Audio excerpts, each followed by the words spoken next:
Hey, Nathan Gotch here from Gotch SEO, and in this video I'm going to show you the 7 reasons why you're struggling to get backlinks. Let's jump right in.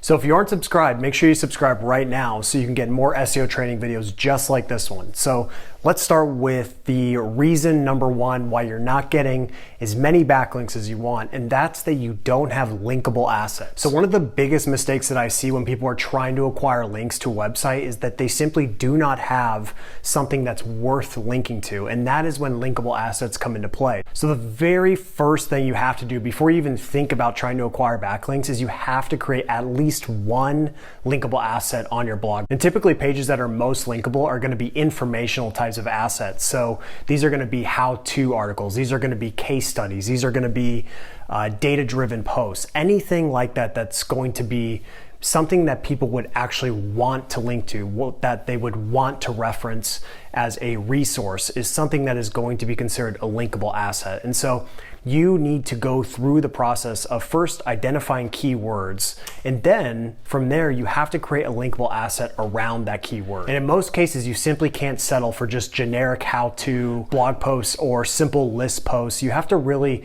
think outside of the box and create something that's incredibly valuable and something that's radically different than whatever keyword you're going after. And the best way to do that is just go right into Google, search the keyword that you want to rank for, and then look at what's already ranking. And then you have to think about how you can come at a unique angle and have a completely different, unique selling proposition for that content. And if you do that, just spend all your time thinking about that and how you can make it different, and most importantly, how you can make it better than what's currently ranking. And then you will have the ability to create something that's worth linking to. And I just cannot stress this point enough, because this is the first tip, and that's why, because it's so incredibly important. So you have to really master the art of creating linkable assets. Now, the second biggest mistake that I see when people are trying to acquire new links to their site is that they believe that their linkable assets are worth linking to when they're not. And so this is a huge mistake. And the challenge is that when you create a piece of content, you invest a bunch of time into a content, or you invest in a writer to create that content for you, you think because you spent time on it and because you invested money with it that it's actually good. But in reality, the only way to validate that that content is good is through user metrics. And so if you publish a content asset and then you promote it and it doesn't get social shares, it doesn't get comments, and it doesn't acquire links naturally, then that's an indication that people don't believe it's a good piece of content. So you need to make sure that there's that validation, because otherwise you're going to be trying to promote a content asset that people don't actually think is good. So people will go through that process, that first step of creating a linkable asset, but the problem is that the asset isn't actually worth linking to. And that's usually because the quality of the asset isn't good enough. So the first thing you need to think about is, number 1, if you're not getting links, it's probably because you don't have linkable assets. But if you've already done that, then you need to examine the quality of the asset that you're actually trying to promote and look at those user signals. And if they're not there, then you need to reassess if that linkable asset is actually good.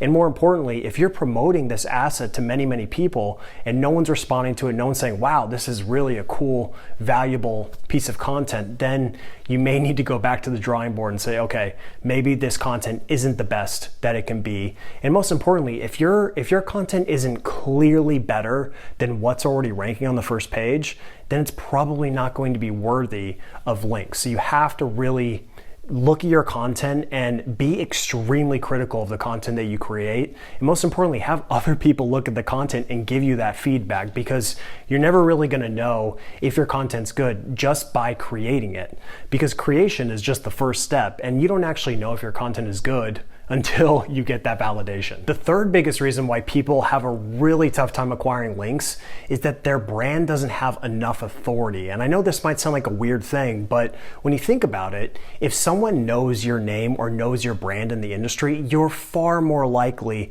to have a higher success rate with your outreach. So for example, if I was trying to build links for Ahrefs, everyone in the SEO industry knows what Ahrefs is. At least a lot of people know what Ahrefs is and what it does as an SEO tool. So it would be super easy for me to acquire links if I was working for Ahrefs, because everyone knows that brand, everyone has that brand recognition, and most people have a positive experience with that brand. Therefore, it's going to be much easier to get links. People's responses towards outreach will be far more favorable. But if you, on the opposite side of the spectrum, if you have no authority, no one knows who you are, then it's going to be extremely hard to acquire those links. And so this is a big reason why you see big authorities in the SEO space, or big authorities really in any industry, who just acquire tons and tons of links. It's not because they're doing anything spectacular per se, but it's just because they have that brand recognition. And once you get that brand recognition, it's so much easier to acquire links. The fourth reason why you might be struggling to acquire links is you're probably sending the same generic outreach emails that everyone else is using. And so many of these templates that have been propagated across the internet and across SEO blogs and link building blogs and really every digital marketing blog there is are just totally tapped out. And the truth is, you need to use outreach templates because otherwise you're not going to be able to scale your outreach, but you need to try to personalize them the most that you can. And most importantly, one of the biggest things that I've seen with outreach emails is people send these extremely generic emails, and oftentimes their qualification for the prospects is way off. So for example, I get tons of outreach emails in my inbox with people wanting links on Gotch SEO or wanting to do partnerships with me or whatever. And sometimes it will be totally off topic. For example, I'll get outreach emails about paddleboarding. Clearly the people who are doing that outreach did not go through the process of qualifying their link prospects, because there's absolutely no reason that GotchSEO.com should be getting outreach emails for paddleboarding or something radically off topic. So it's super, super important that, first of all, kind of a different topic altogether, is you need to qualify your link prospects, but don't use generic outreach emails. Really value people's time and value their website, because they've put a lot of hard work into their website. They have invested time and money into it. And so if you just send them a generic outreach email,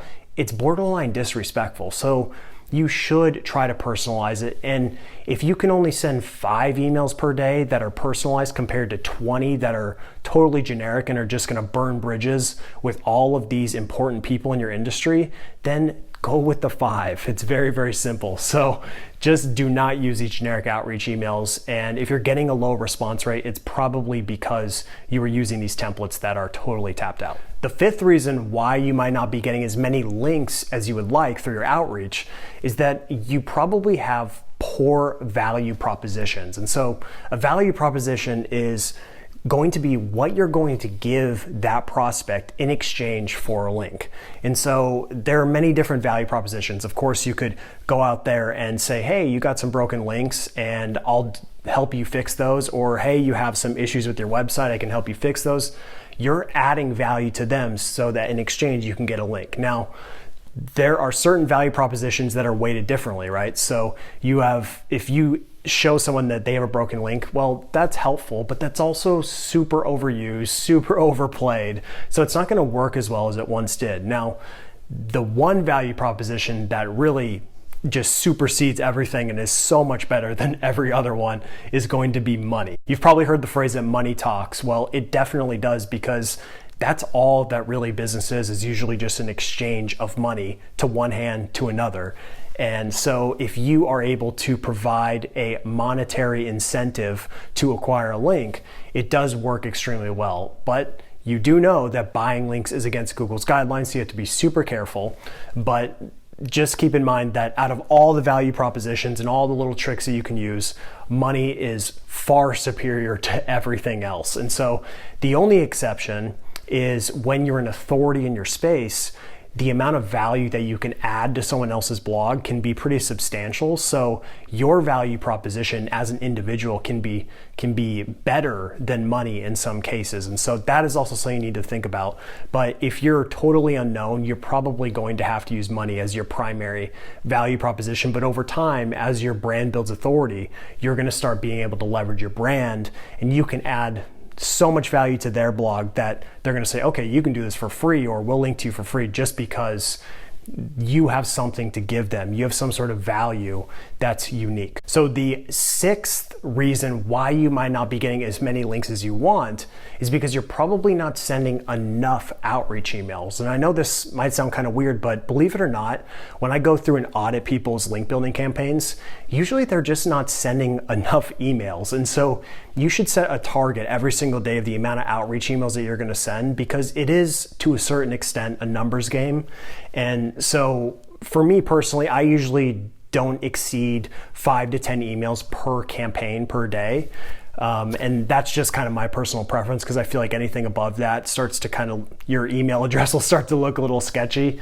But that's just my personal preference. You have to figure out what's best for you. But if you have a brand new email address, make sure you work your way up to that amount. Don't just immediately start sending 10, 20, 30 outreach emails per day, because you will get flagged as a spammer, and then all your outreach emails are just going to go right to the spam box. So we do not want that. We want them to get delivered to the prospect's inbox so that you have your best shot at getting a response and ultimately getting a link in the future. So make sure you start sending more outreach emails and just set a daily target. So the seventh and final reason why you may not be getting as many backlinks as you want is that you're probably not tracking your results. And so you should be tracking every single thing within your outreach campaign. You should be tracking who you're reaching out to, the subject line that you're using in your email, even the email itself, what you're saying within that email, because you're going to be able to learn from the people that you're not getting responses from, and you're also going to be able to learn from the ones you are getting responses. So you want to be able to look at both,